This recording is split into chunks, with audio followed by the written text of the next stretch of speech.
Born on January 18, 1981, at St. Catherine Hospital in East Chicago, Indiana, just minutes away from Chicago.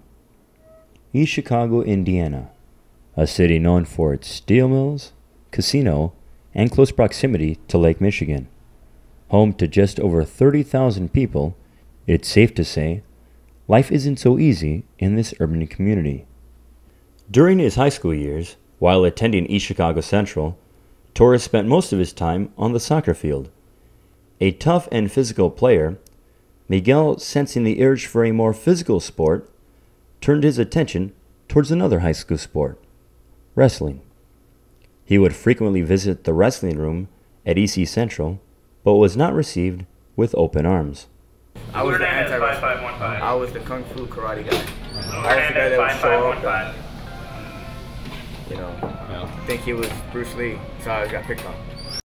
Funny story about that is when he first started, he'd want to come in and wrestle with us and be like, nah, we don't want to wrestle you, come and get, go somewhere. We're too busy focusing on wrestling. We think his dream was crazy, And actually, the year after I got out of high school, I wrestled at Northwestern, and my coach at Northwestern actually wrestled him at the Civic Center, and I actually cornered my coach during the fight against Miguel. So it was actually kind of funny story. And then, years later, I ended up cornering Miguel at his first WEC fight. So it's been an interesting ride. First time I actually wrestled with him, we were just wrestling, strictly wrestling, and he tried to convince me to wrestle. I'm like, I just don't want to get hurt. I don't want to do nothing crazy. He's like, you won't get hurt. Don't worry about it. Just show up. Just come in, wrestle. I go in there, and 5 minutes in, I catch a knee, roll around. He splits my eye, get 10 stitches, 5 on top and 5 on bottom. And I was like, man, I knew this was gonna happen. And he felt so bad, like that I got hurt. And that was the main thing we talked about is I don't want to get hurt. So after that, we just kind of clicked. From there on, we just started working out. I'd come in there after my eye healed and stuff, and just do some wrestling, and we just became friends. So it's it just goes. I like working out, so it worked out good for us. Me helping him and him helping me. While training and keeping himself in shape, Miguel trained and taught martial arts at the Roberto Clemente Center, a community center in his home of East Chicago, Indiana. It was here where Miguel obtained his first group of students. Miguel came to see me about being a volunteer after seeing what was happening in the community center with our youth, and we were looking for good role models and youth to help us out with martial arts. He volunteered to be able to come twice a week and sometimes 3 times a week to open up the building and offer the classes to the children. Our youth really admire young men like Miguel, because he was like someone that was a good role model, and to this day they talk about him. A little over a year ago, he opened a brand new 6,000 square foot training center on Indianapolis Boulevard in Hammond, Indiana. With offers to leave the area, Miguel has remained steadfast in his quest to make a difference in the lives of others here in Northwest Indiana. He continues to have his base in this area. A lot of times when guys are able to get up to a certain level, they move out of Northwest Indiana. Miguel continues to remain here and give back to the community on a consistent basis, which makes him a very special person both inside the cage and outside. For me, it's huge, man, because everyone says East Chicago's garbage. They associate us, Gary, Hammond, that we're pretty bad neighborhoods. And for me, on a worldwide stage, it could show that good things come out of East Chicago, Indiana. Good things come out of bad places.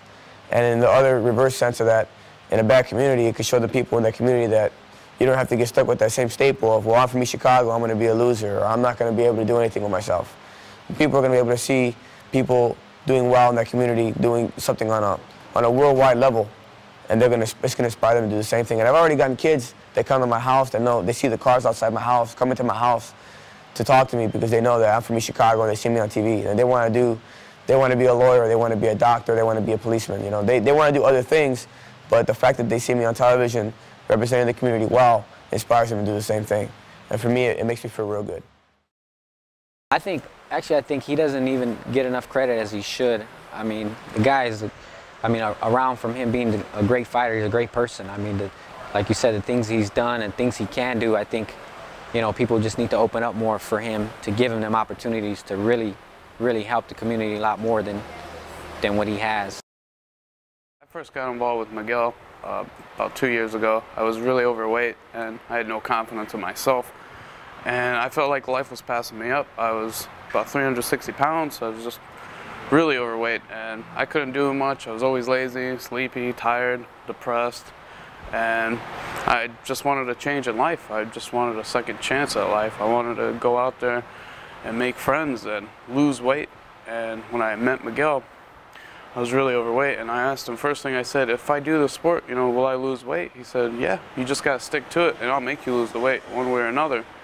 So I stuck with him, and sure enough, he beat the pounds off me.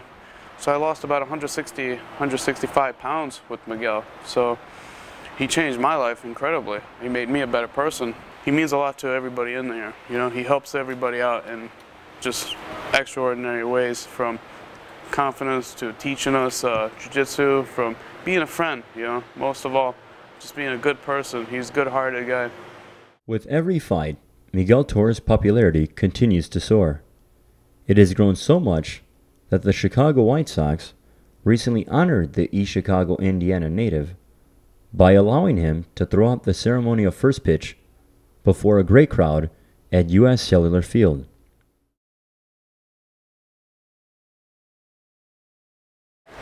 It's just insane. It's the only word. Every time I tell people, I tell them he's a machine. It's like, it's not real. I mean, there's guys, I've been around so many great wrestlers and stuff like that, and his training is just, it's unlike anything I've seen. I mean, to be able to go through that many guys, 5-minute rounds, 10 fresh guys at a time, it's pretty insane. I was accustomed to different gyms, headgear, all the protective gear. Miguel, right away, you don't need that, you don't need that, you don't need that. And I just see that I just have my gloves on, and I'm like, I guess I don't need that, the house rules. So I came in here, you don't really know how it's gonna go when you first start sparring. And then you just see him start punching people and kicking people, and you're just like, okay, man, this is legit. Training here is very tough. It's very tough conditioning, and just having the power just to keep on going. He drives us. He always drives us. He yells at us even when we're doing good. He always makes us strive for more, to be better than we are. Every day we leave this place being better than what we were yesterday. Long hours in here, and just conditioning is just top notch in this place, because he just beats us into the ground and makes us train all day, every day.